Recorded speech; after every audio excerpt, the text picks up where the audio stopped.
In July of 2018, archaeologists in Egypt announced an amazing discovery. While working at a dig in the ancient city of Alexandria, a sarcophagus was discovered that dates back over 2,000 years. It's a massive block of black granite that measures over 9 feet long by 5 feet wide and was buried 16 feet below the surface. It's the largest of its kind ever found in Alexandria, and a rare discovery in a location that's been combed over by archaeologists for centuries. But what's truly fascinating about the black sarcophagus is that somehow, against all odds, the lid had never been opened. When news broke about the tomb, the world became obsessed. Jokes about ancient evils locked away, or of curses that could end the world, suddenly became popular memes on social media, and people began to ponder the obvious question: what in the world would they find inside when they finally opened it? What we witnessed in the aftermath of the announcement was proof of a very particular characteristic that most people share. We hate locked doors. We want to know what's behind them, what secrets might be hidden away. We seem to have an innate desire to open things that are closed off to us. But of course, that's not always a good thing. While some doors might be benign, hiding nothing more than winter coats or board games, other doors are there for a reason. They act like a barrier between us and unsafe places. They protect us from whatever dangers might lurk on the other side. They stand guard, separating our peaceful existence from the darkness of the unknown. Which is why they are both incredibly attractive and utterly terrifying, depending on what they reveal to us. Some doors, you see, can't be shut. I'm Aaron Mankey, and this is Lore.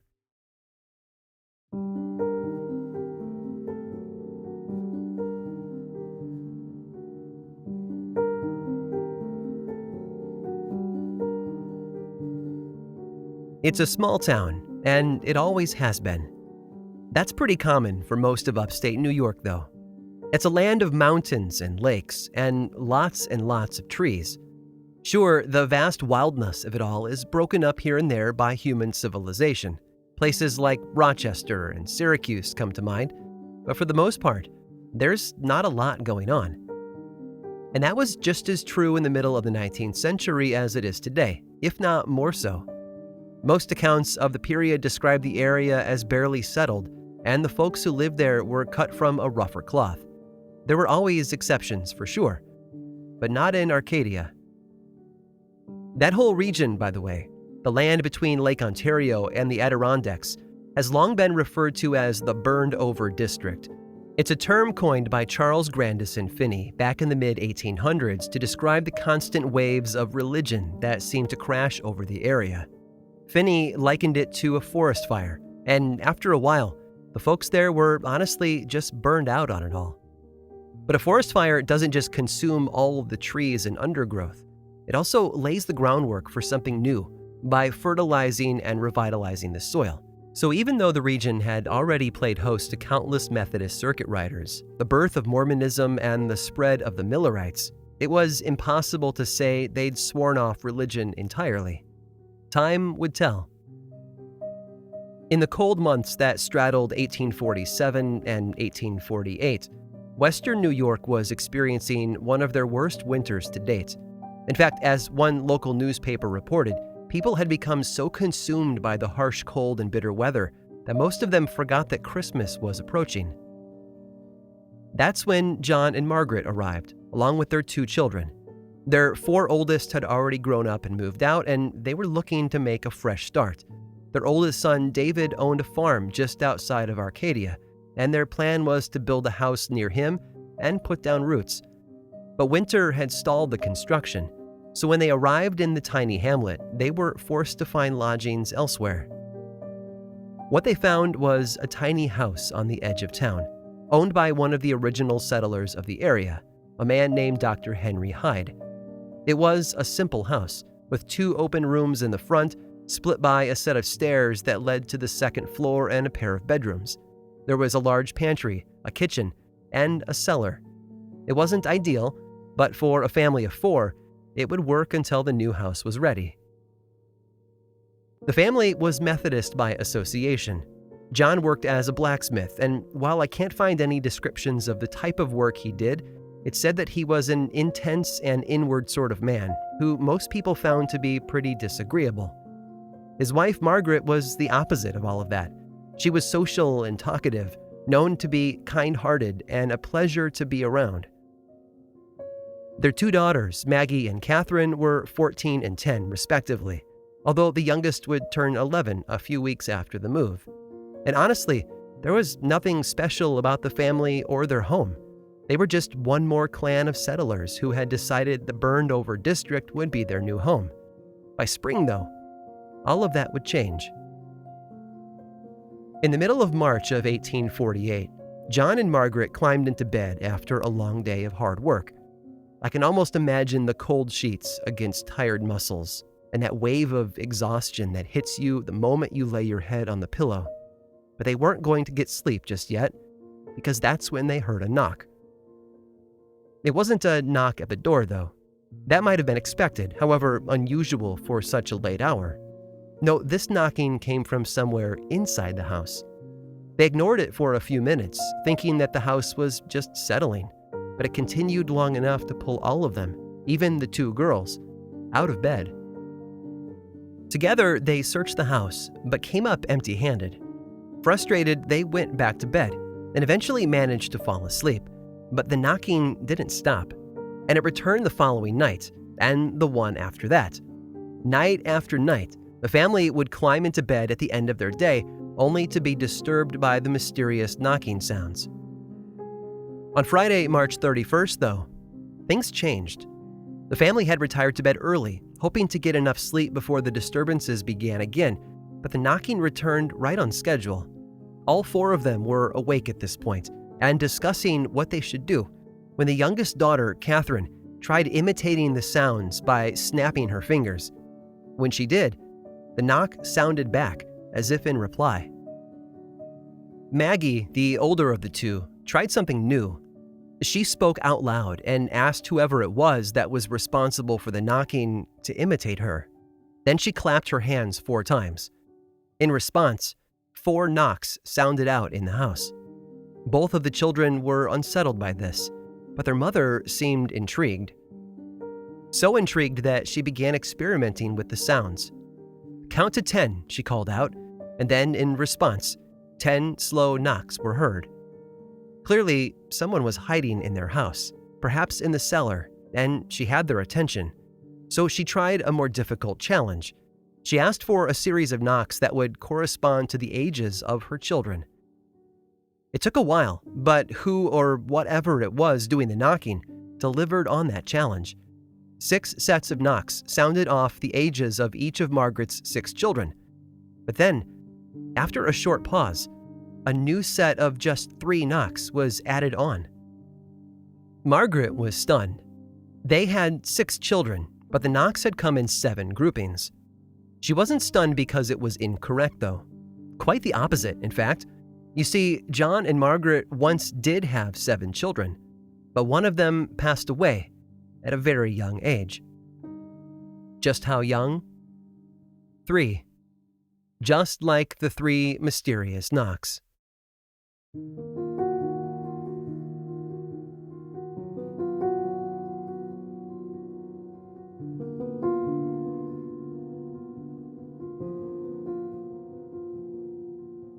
It's easy to assume that John and Margaret had a unique situation on their hands, but that would be incorrect. In fact, history tells us that it's a lot more common than it should be. 1,000 years earlier, in the year 858, a chronicle by Rudolf of Fulda spoke of communicating with what its author referred to as a rapping intelligence. In 1520, German theologian Philipp Melanchthon recorded that mysterious knocking was reported in the city of Oppenheim. And nearly a century later, in 1610, a priest from Ayr, who was known only as Mr. Welsh, recorded his own experience of communicating with a mysterious being through raps and knocks. And of course, long-term fans of lore might remember the story of John Mompesson, the magistrate from the English town of Tedworth. In 1661, his household was bothered in much the same way John and Margaret's was. Joseph Glanville, author of the earliest account of the Tedworth events, noted in 1681 that an invisible being actually answered the drumming of the people inside the house with matching sounds of its own. One last example, and one with an unusual connection to the Methodist Church. John Wesley, the founder of that denomination, noted in his family memoirs that his father's household experienced a similar sort of phenomenon. At one point, their home was filled with a supernatural storm of raps, knockings, footsteps, and even groans. It happened often enough that his parents gave the invisible being a name: Old Jeffrey. So when I tell you that John and Margaret weren't able to sleep for much of March because of all the rappings they heard, I don't want you to think it was unique. Special, perhaps, because most of us have never heard mysterious knocking sounds in our homes, but certainly not a one-of-a-kind event. They were, in a sense, the newest of many. What did make their experience unique, though, was that it had become a conversation, and not just a knocking and response sort of conversation, but one with depth. And all of that credit falls squarely on Margaret's shoulders. She was the only one to test the being, to build rules and a system. She even managed to set up a way to answer questions by requesting silence for a no and knocks for a yes, which is how she pressed deeper into the conversation. "Are you an injured spirit?" she asked out loud. 2 raps came back in reply. "Yes." "Were you injured in this house?" Again, 2 raps. "Is the person who injured you still alive?" 2 more raps followed. The conversation continued this way for a time, allowing Margaret to put the pieces together. The spirit claimed to have been murdered right there in the house just a few years before. He had been a 31-year-old man who left behind a wife and 5 children, 2 sons and 3 daughters, if we're keeping track. And after being killed, his remains were hidden in the cellar. It was all quite a lot to take in, and understandably, Margaret and the others didn't think anyone would believe them if they talked about it.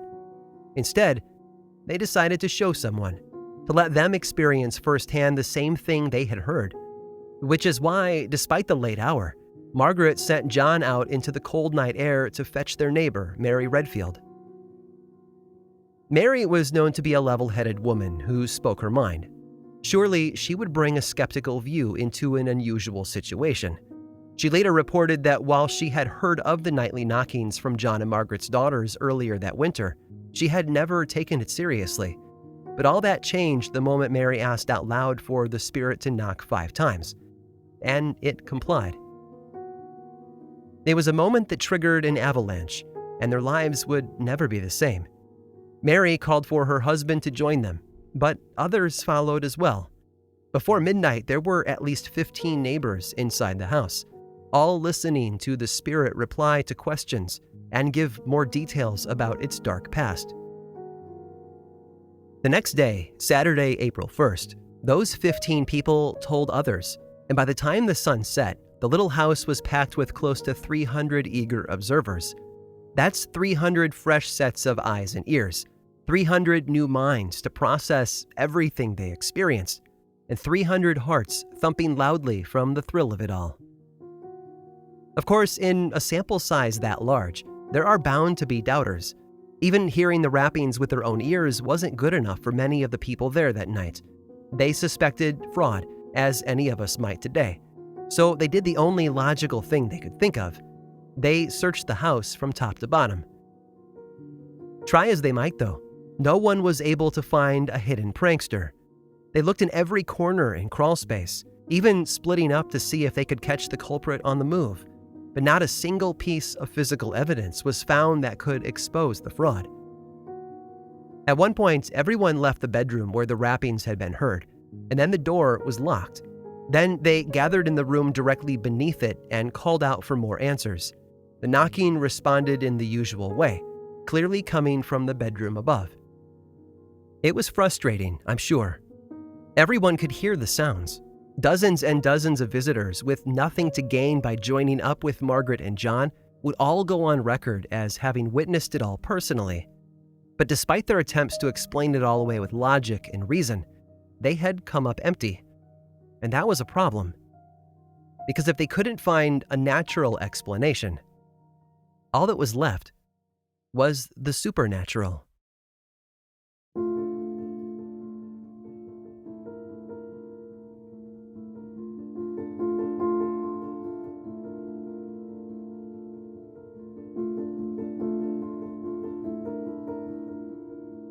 Humans are curious animals.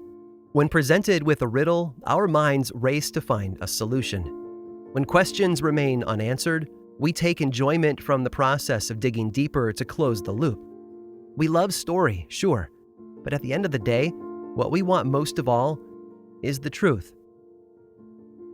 On the first night of ghostly conversation, when Margaret sent John next door to grab Mary Redfield, they were beginning that process of grasping for answers.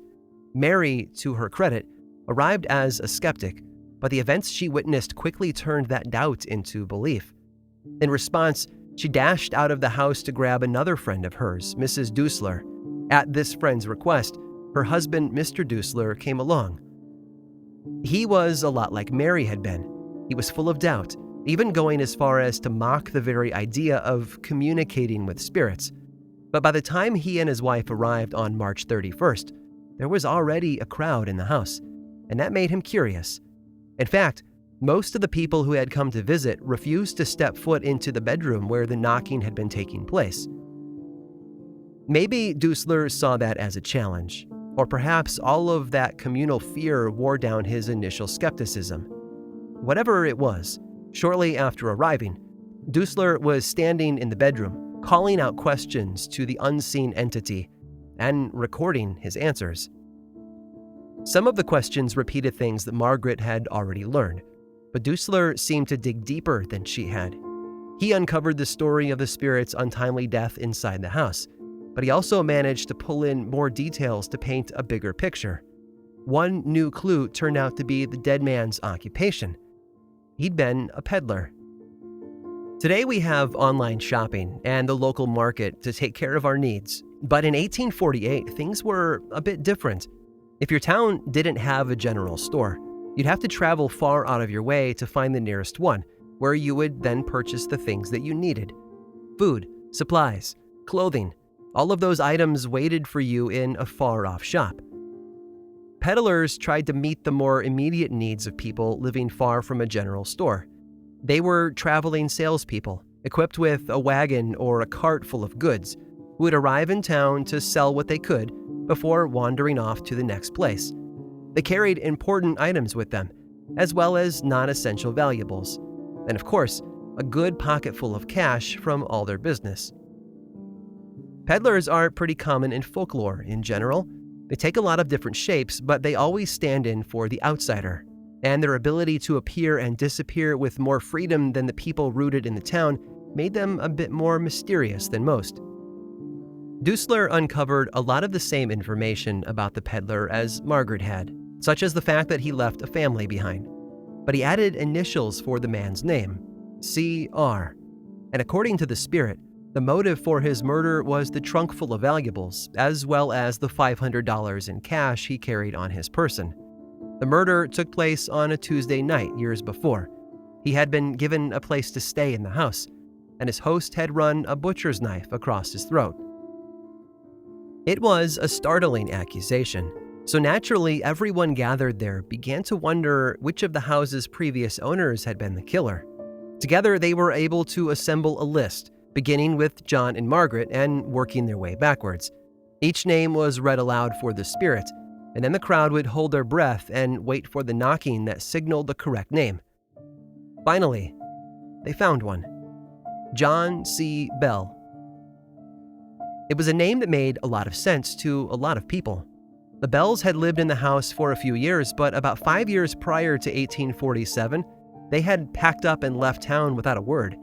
It had left people feeling uneasy, but at the same time, no one had suspected anything nefarious. Now, though, it all felt like a natural fit. Dusler actually gathered a group of helpers and made the journey to the town of Lyons, about 8 miles to the east. He hoped to confront Bell with these startling revelations and draw a confession out of him.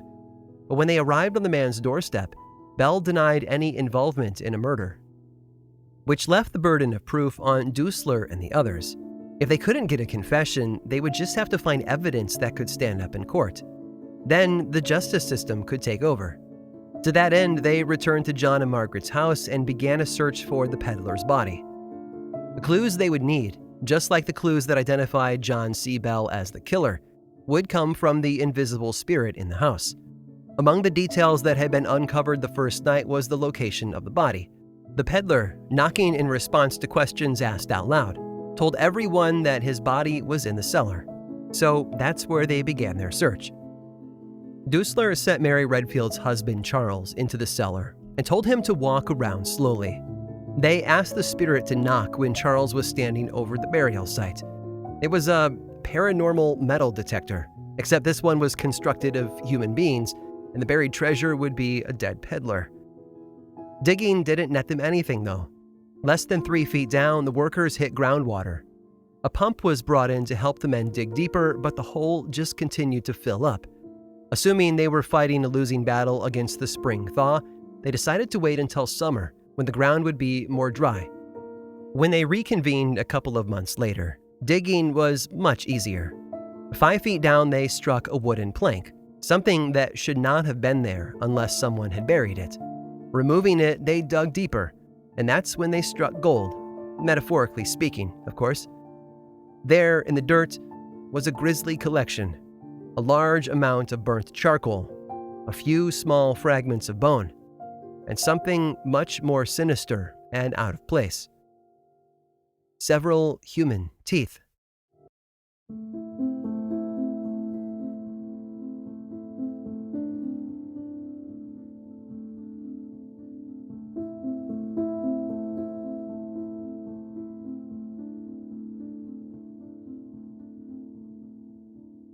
It was unusual, but it was far from proof. In fact, what little they were able to uncover failed to satisfy those looking for the truth. There had been no body, only a small amount of evidence that hinted at one.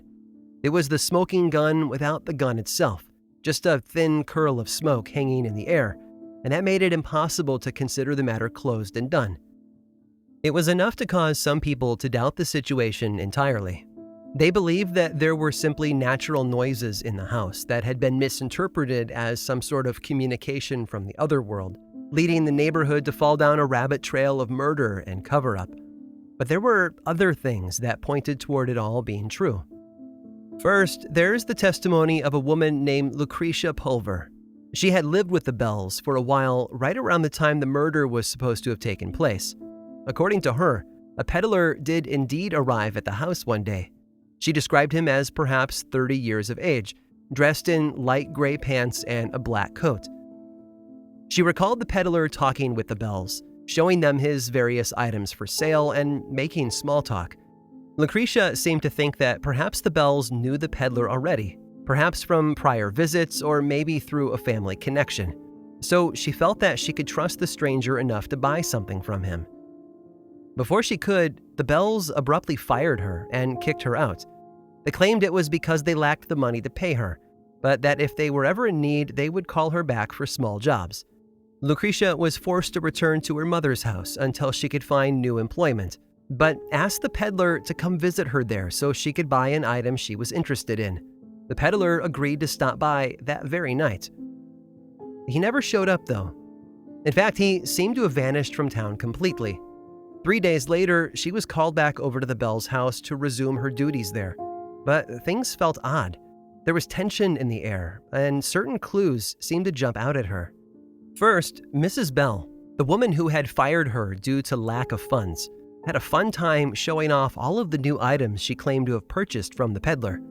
Then there was the stack of clothing she wanted Lucretia to alter, items that were all too large for Mr. Bell to wear.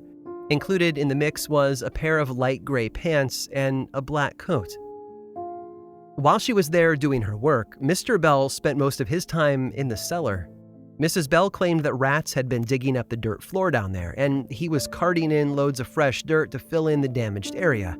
None of it felt normal to Lucretia, though, and she couldn't help but report it later when questions arose about the Bells.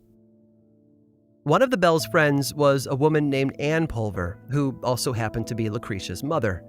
Ann was a weaver, but she lacked the space at home for her equipment, so the Bells kindly allowed her to store and use them at their place. And one day, long after the peddler's disappearance, Mrs. Bell told Ann of an odd encounter. She and Mr. Bell had retired for the night, only to be disturbed by pounding or knocking from other places in the house. Mr. Bell climbed out of bed and walked through the house, shutting every closed window until he felt the noises were solved. In the end, the couple blamed the sounds on rats. The sounds continued, though. Sometimes it sounded as if someone were walking around the house, while other times it was more of a simple knock. Lucretia, who had returned to live and work in the Bell house, claimed to have experienced it all for herself on more than one occasion. And once, a friend spent the night in Lucretia's room, and when the women awoke the next morning, both of them independently reported the mysterious sounds. The details of that experience were intriguing as well. Both women reported that the sounds began as arbitrary rappings, but they quickly transformed into the sounds of movement, as if someone were walking through the house during the night. The women claimed the footsteps traveled across the kitchen to the center of the house, and then down the stairs to the cellar. There was only one problem with that, though. The Bells had left earlier that day for a visit with friends in Loch Berlin, 10 miles away. Lucretia and her friend were the only people in the house. The next couple to move into the house was Michael and Hannah Weekman, and while they might have expected a normal place to raise a family, what they found instead was something far less normal than home sweet home. Not long after moving in, Hannah claimed that they heard the sounds of knocking somewhere in the house just after she and Michael had gone to bed. Her husband got back out of bed and ran to the door to see who might have come to visit them so late in the evening, but found no one there. Once he was back in bed, the knocking sounded again, and he returned to the door only to find no one waiting for him. Hannah said she convinced Michael to stop checking because she was afraid that someone might be trying to lure him outside where they might harm him. In the end, Michael agreed, and the couple tried to get some rest. The experiences continued over the time they lived there. On more than one occasion, the couple's 8-year-old daughter screamed for them in the middle of the night. When they asked her what was wrong, she told them that something was moving about her room, even passing over her face and head. She said it felt cold, like a winter wind. Michael had his own unusual experiences too. He claimed he often heard his name called out by someone in the house when he was certain he was the only one at home. The constant, though, was the knocking. It was benign enough to fool someone into answering the door from time to time, but every time he opened it, there would be no one there. One more eerie encounter bears repeating. There was a short period of time where the Weekmans had a guest staying with them in 1846. She claimed that she was working in the kitchen one day when she glanced up and saw a strange man standing in the doorway between the kitchen and the downstairs bedroom, and she wasn't sure how he got there. That's because the only way the man could have walked to that spot in the house was by passing directly through the kitchen, and she would have noticed something as obvious as that. Yet there he was, standing calmly in the doorway with a blank expression on his face. And I can understand how unsettling that would have been, but perhaps not as unsettling as the description she later related to the Weekmans. He was a young man, she said, perhaps in his 30s, and dressed in a simple outfit. Light gray pants and a black coat.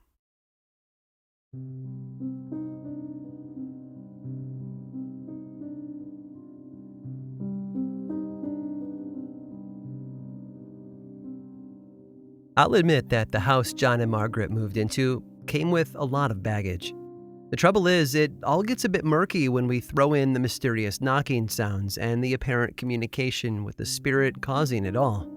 It's one of those stories that sits on the edge of belief and doubt, and it's not easy to process. But we can't deny that Margaret opened a door. What exactly that door revealed, I think, is up for debate. If we believe that it revealed the presence of an invisible entity, then we can easily assume the rest to be true. The spirit revealed a murder, named the killer, and located the evidence, however sparse it might have been. That's one option. The other is to chalk all of the rappings and knocking sounds up to natural explanations. The story of the murder is just that, because it lacks any evidence to back it up. Yes, people had unusual experiences in that house, but without any body to point at, it's impossible to definitively label everything as fact. Still, the fallout from their experience in that house has left a lot of people wondering, and much of it was documented. The events that took place the weekend of March 31st, 1848, generated dozens of written and signed eyewitness testimonies. John and Margaret's stories were backed up by strangers and friends alike who visited the house and witnessed it all for themselves. We can be skeptical, sure, but that's a lot of evidence to ignore. It was an experience that hinted at a dark past, at events that took place long ago that needed to be exposed to the light of the present. But what's interesting to note is just how much the future was impacted by all of it, because most historians agree that whatever happened that weekend in 1848 sent out ripples that touched millions of lives. I told you that the house had a connection to the town founder, Dr. Henry Hyde. The house burned down in the 1950s, and the town is barely on the map today, but you can still do a search for Hydesville and find where it all was. But while the epicenter is gone, the waves that rushed outward have left their mark. All thanks to John and Margaret Fox. After everything settled down, their two daughters, Kate and Maggie, began to experiment with their own forms of communication with the spirit world. By 1849, they were standing on the stage at Rochester's Corinthian Hall, a lecture hall that had played host to Charles Dickens, Ralph Waldo Emerson, Susan B. Anthony, and Frederick Douglass. They demonstrated, right there in front of a sold-out audience, that the world beyond our own was alive and active, and if we knew how to open the door, we could interact with it. All you had to do, I suppose, was knock. Historians today point to the Fox sisters as the founders of one of the most powerful religious movements of the 19th century, known as Spiritualism. They toured for decades to spread the word, and countless imitators followed in their footsteps. When the Civil War left the country devastated physically and emotionally, it was spiritualism that filled the void, providing the grieving with a thread of hope. In 1888, though, 40 years after that crazy weekend in Hydesville, the Fox sisters announced that their act had all been a hoax. The knocking sounds their audiences had heard from the stage weren't spirits at all, just the clicking of their ankles as they rotated their feet. It was smoke and mirrors, and it called everything they claimed into question. Everything except that house. Kate and Maggie may have been frauds, but the events that inspired them were something else entirely. It doesn't get talked about enough, but throughout most of that weekend of 1848, the girls weren't even in the house. They left the craziness with their mother Margaret, while John stayed behind to help visitors and investigators. And John was the only one of them to never claim anything close to mediumship. Like I said before, the house burned down in the 1950s, taking the true hero of the story out of the picture. It was the house that started spiritualism, not the Fox sisters, and it's sadly been lost to time, but not before giving us one final big reveal. You see, in 1904, a group of children were playing in the house when they came upon something completely unexpected. Some of the children had gone down to the cellar, where they accidentally broke a portion of one of the walls. When the homeowner went downstairs to inspect the damage, he saw something he wasn't expecting. Something inside the wall. After bringing in some help, he and the others managed to pull back the pieces of the wall to fully reveal what had been hidden inside. And then they stood and stared. It was a wooden trunk and a human skeleton.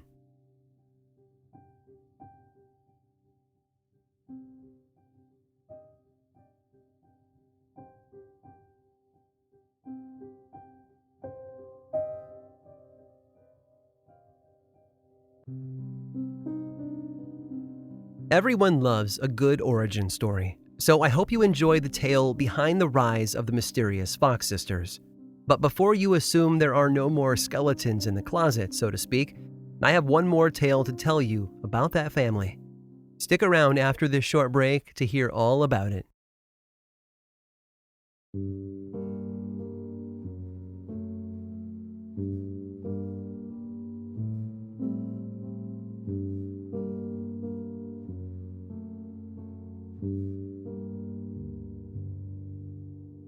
It runs in the family. At least that's what people love to say, right? Me, I have a propensity toward bad puns and dad jokes, something I inherited from my father, and his before him, from what I understand. Some families produce generations of athletes, or artists, or musicians, or even business tycoons. It runs in the family. Kate and Maggie Fox spent most of their life pretending to be mediums, sitting at the center of an entire movement that hinged on the premise that the living could speak with the dead. It was a world that Sir Arthur Conan Doyle, author of the Sherlock Holmes novels, actually wrote a lot about. According to him, mediums were people with a certain amount of what he called magnetism. This sensitivity to the world around them allowed them to tap into the spirit world, and because of that, they could send and receive messages between them. Doyle didn't think that this supernatural gift was tied to things like morality or intelligence, though. In other words, you didn't have to be smart or a good person to be a medium, but it did appear to be hereditary, which is why it's not surprising that before the Fox sisters, there was their mother, Margaret. Thanks to today's story, we know that Margaret made a lot of it possible when she began communicating with the spirit in their little house in Hydesville. She was the one who set up the system of knocks and silence that helped reveal the tale of murder and intrigue that had been hidden in the house for years. And that makes a lot of sense. According to the stories, Margaret's maternal grandmother was known to get up in the middle of the night in a trance-like state. Family legend claims that she would actually walk out of the house and across the street to a nearby graveyard. Fearing for her safety, Margaret's grandfather would always get up and follow her. The story would always be the same, although the faces were different. The cemetery, she claimed, was full of activity. She would describe the people who had died and the funeral procession around them, the horses and crowds, and familiar faces from the community. The next morning around the breakfast table, she would recount what she had witnessed in vivid detail. Who had died, who attended, whose horses had pulled the coffin in the procession. Her husband, of course, saw none of this, yet her stories left those who heard them depressed. As always was the case, within weeks of hearing a story, an actual funeral would take place across the street. Every detail, exactly as she had described.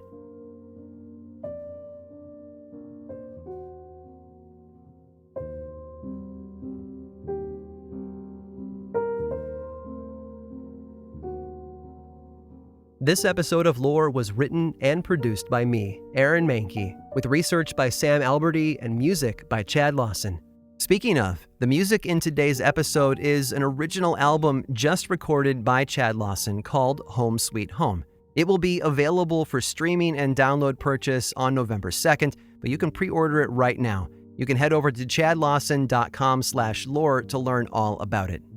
I make two other podcasts, Aaron Mahnke's Cabinet of Curiosities and Unobscured. Just like Lore, both are explorations of dark history, with Cabinet of Curiosities focused on small little tales of curious things, while Unobscured is a 12-episode season that dives deep into a single topic. This season, the Salem Witch Trials.